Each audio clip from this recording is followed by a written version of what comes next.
વિદ્યાર્થી મિત્રો, જય ગણેશ। ચાલો આજે આપણે ફરી ગ્રામરમાં જોઈશું સી ડ્રિંક મિલ્ક, જે સ્ટાન્ડર્ડ 5 માં તમારા સ્વાધ્યાય પોથીમાં આપેલું છે। તો આપણે તેને સમજી લઈએ। તો તમારે ગ્રામર જ્યારે શીખો ત્યારે તમારે આ સ્વાધ્યાય પોથી સાથે રાખવાની છે અને એમાં પણ જોતું રહેવાનું છે। નોટબુક પણ રાખવાની, પેન્સિલ, અને જ્યારે જ્યારે અમુક પોઈન્ટ્સ આવે ત્યારે એને નોંધ પણ કરતા રહેવાનું। તો જોઈએ, હવે એમાં લખ્યું છે કે શી ડ્રિંક્સ મિલ્ક, ડ્રિંક્સ।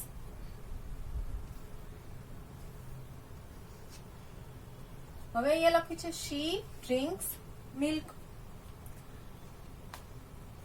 તો રોજિંદી અથવા તો ટેવવશ થતી ક્રિયાઓ દર્શાવવા માટે એક્શન વર્ડ્સ, સાદા વર્તમાન કાળના રૂપનો ઉપયોગ થાય છે। હવે એક્શન વર્ડ્સ એટલે કોઈ ક્રિયા, એક્શન એટલે ક્રિયા, વર્ડ્સ એટલે શબ્દ। તો એ ક્રિયાનો ઉપયોગ થતો હોય ત્યારે એને આપણે સાદા વર્તમાન કાળનો રૂપ કહીશું। તો તેમાં હી, શી, ઈટ અથવા તો એક્શન વર્ડ્સ ને અંતે હી, શી, ઈટ અને એક્શન વર્ડ્સ ને અંતે એસ મૂકવામાં આવે છે। હવે અહીંયા આ ડ્રિંક્સ છે તો એમાં આ ડ્રિંક છે એ એક્શન વર્ડ છે। ડ્રિંક, ડ્રિંક એટલે પીવું, કોઈ પીણું પીતા હોઈએ તો આપણે કહીશું કે ડ્રિંક। તો એ ડ્રિંક એ જ્યારે પીતા હોઈએ છીએ ત્યારે એક્શન વર્ડ્સ બની જાય। તો એ એક્શન વર્ડ્સ સાદા વર્તમાન કાળમાં જ્યારે હોય ત્યારે એની પાછળ એસ અથવા તો ઈએસ, તો અહીંયા એસ છે તો એની પાછળ આવે। જ્યારે હી, શી અને ઈટ હોય ત્યારે જ આવે એસ। તો જોઈએ, એક એક્ઝામ્પલ લઈ લઈએ। આઈ ડ્રિંક મિલ્ક, આઈ ડ્રિંક મિલ્ક।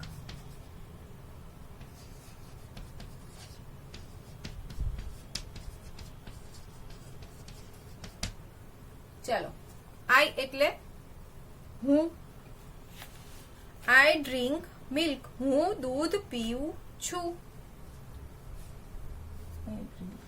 ડ્રિંક મિલ્ક, હું દૂધ પીવું છું। હવે તમને ખબર હશે કે આઈ એટલે શું થાય। તો આઈ એટલે હું, ડ્રિંક એટલે પીવું અને મિલ્ક એટલે દૂધ। હું દૂધ પીવું છું, તો અહીંયા જે પીવું છું અને અહીંયા આઈ છે, તો અહીંયા એસ કેમ નથી લખેલો? કારણ કે ત્યાં આઈ છે, તો આઈ ની સાથે એસ કે યસ પ્રત્યય લાગે નહીં, એ તમારે ખાસ યાદ રાખવાનું છે। હવે આવે છે યુ, તો યુ ડ્રિંક મિલ્ક। હવે આપણે લખીએ અહીંયા યુ ડ્રિંક મિલ્ક। તો અહીંયા યુ છે એટલે તમે દૂધ પીવો છો, બરાબર? યુ એટલે તમે, તો તમે દૂધ પીવો છો અથવા તો તું દૂધ પીવે છે।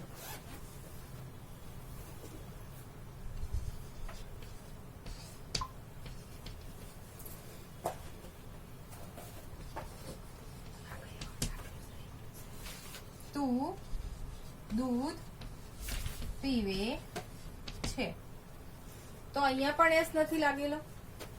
તો જુઓ, આઈ અને યુ ત્યાં એસ પ્રત્યય લાગશે નહીં। હવે પહેલા કીધું મેં કે હી, શી અને ઈટ હોય ત્યારે એસ કે એસ પ્રત્યય લાગે છે। તો હવે હી, શી અને ઈટ જોઈએ।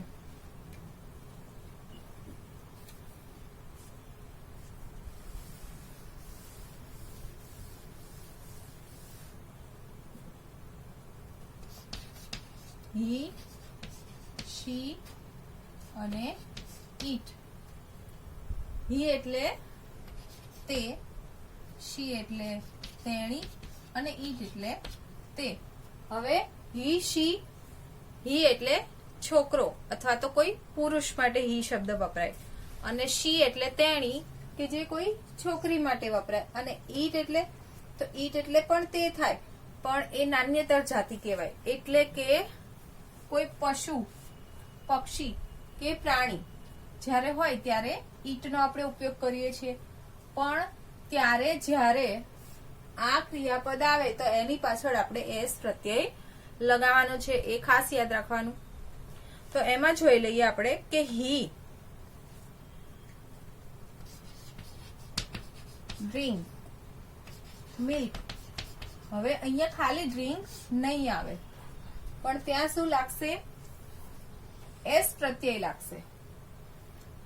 શી ડ્રિંક મિલ્ક.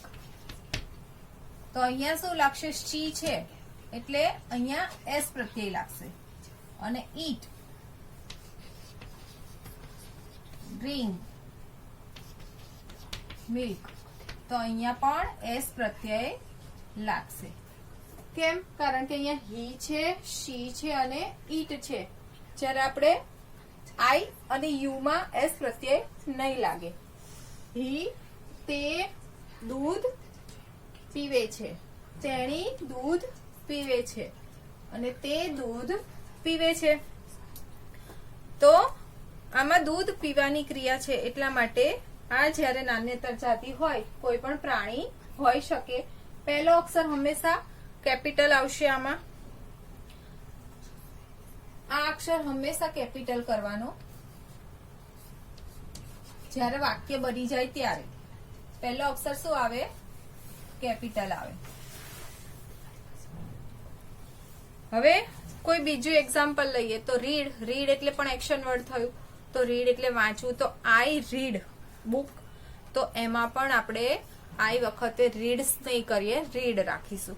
તો કોઈ પણ ક્રિયાપદ તમે લો અને આવી રીતે એનું વાક્ય બનાવશો તો એમાં એસ કે ઈએસ ક્યારે આવે એ તમારે ખાસ ધ્યાન રાખવાનું છે.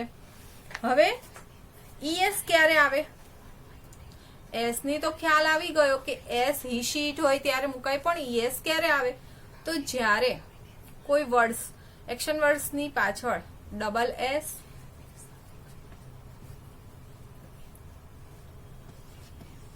SH, X, O, CH આટલા હોય, આ મૂળાક્ષરો જ્યારે અંતે હોય ત્યારે એ એક્શન વર્ડ્સની પાછળ શું આવશે? ઈએસ પ્રત્યય લાગશે. હવે દાખલા તરીકે પાસ, એનો એક એક્શન વર્ડ જોઈ લઈએ. પાસ, તો આ ડબલ એસ છે, તો આની પાછળ આપણે શું લખીશું? ઈએસ પ્રત્યય લગાડીશું. શું લગાડીશું? આ ઈએસ પ્રત્યય લાગશે. આ પાછળ ઈએસ લાગ્યો. આ ડબલ એસ છે માટે અહીંયા શું લગાવ્યું? ઈએસ. હવે વોશ,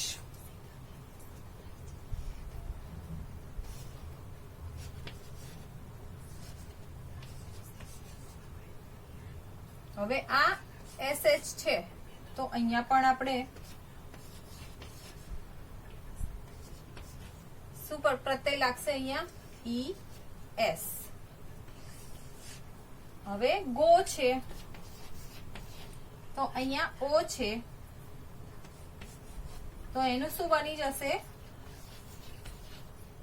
ઈએસ પ્રત્યય લાગશે.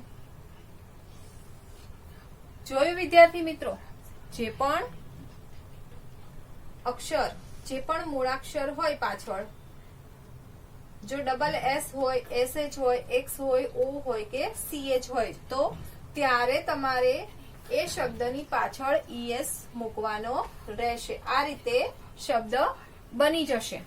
તો આ તમારે ખાસ ધ્યાન રાખવાનું છે. કોઈ પણ ખાલી જગ્યામાં આ રીતે પૂછાય તો આગળ તમારે જોવાનું કે સર્વનામ કયું છે. સર્વનામ એટલે હી, શી, ઈટ, આઈ, યુ એ સર્વનામ કહેવાય.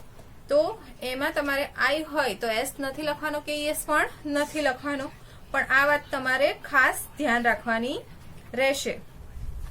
હવે આમાં આપણે જોઈએ કે નકાર વાક્ય કેવી રીતે બનાવાય. તો આપણે અહીંયા આ એક વાક્ય લઈ લઈએ હી વાળું. તો ડઝ નોટ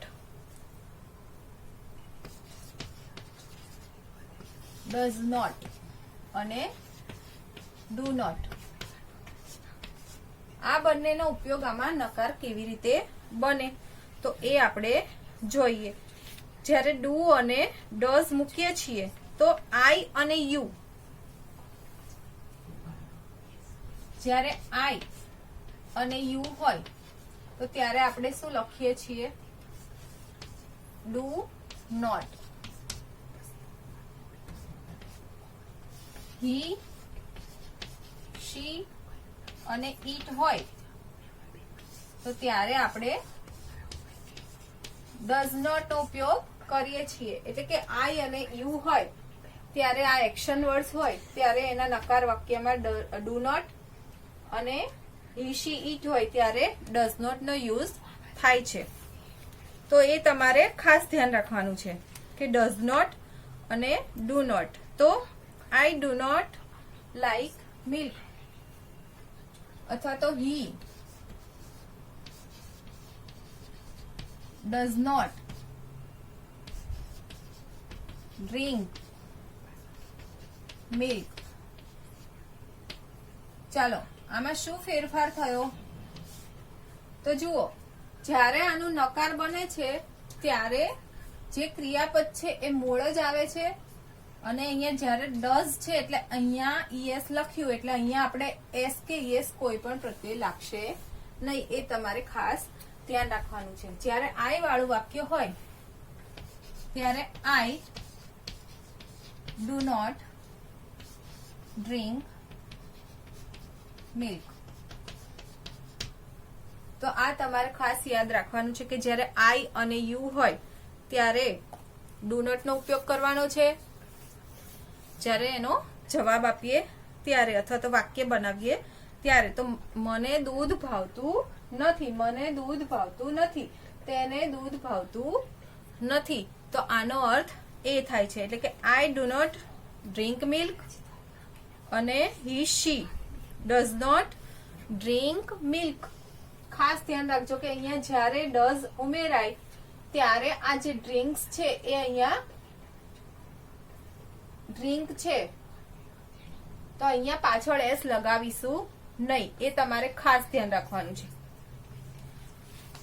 તો હવે આપણે જે જોયું ડઝ નોટ અને ડુ નોટ નો ઉપયોગ, એ તમારે ખાસ ધ્યાન રાખવાનું અને યાદ રાખવાનું રહેશે. હવે આની સાથે આપણે સાથે સાથે હેવ અને હેઝ ના રૂપ પણ જોઈ લઈએ. તો I have a book, I have a book. ચાલો, તો આમાં એ જ છે, પણ હેવ એટલે ની પાસે હોવું અથવા કોઈ માલિકી દર્શાવે છે. તો ની પાસે હોવું એ એનો અર્થ થાય છે. તો આઈ અને યુ હોય, આઈ અને યુ, ત્યારે તેની સાથે હેવ નો ઉપયોગ થશે. અને જ્યારે હી, શી, ઈટ હશે તો ત્યારે હેઝ લગાવીશું. એની સાથે શું આવે? હેઝ આવે. તો આઈ હેવ અ બુક,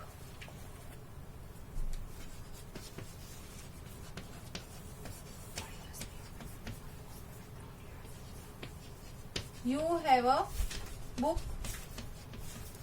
હવે હી, શી અને ઈટ બંનેમાં શું આવશે? Has a book. તો આ તમારે ખાસ યાદ રાખવાનું છે કે જ્યારે હેવ નો ઉપયોગ કરીશું ત્યારે તમારે આ હેવ ના રૂપ છે એ ધ્યાન રાખવાના છે. ટુ હેવ ના આ રૂપ કહેવાય. એટલે હેવ અને હેઝ આ રીતે લખવાના રહેશે. દાખલા તરીકે યુ ખાલી જગ્યા અ પેન, તો યુ ની સાથે શું આવશે? હેવ આવશે. આઈ ખાલી જગ્યા પેન તો આઈ ની સાથે પણ હેવ આવશે. શી ખાલી જગ્યા પેન તો શી ની સાથે હેઝ આવશે. તો આ રીતે તમારે હેવના અને હેઝ ક્યારે વપરાય છે એ પણ તમારે ખાસ ધ્યાન રાખવાનું છે. તો આ તમારે ધોરણ 3, 4, 5, 6 અને 7 સુધી ઉપયોગમાં આવશે અને આને તમારે લખી અને તૈયાર કરવાનું રહેશે ને બીજા આવા વાક્યો તમારે તૈયાર કરવાના છે. જય ગણેશ.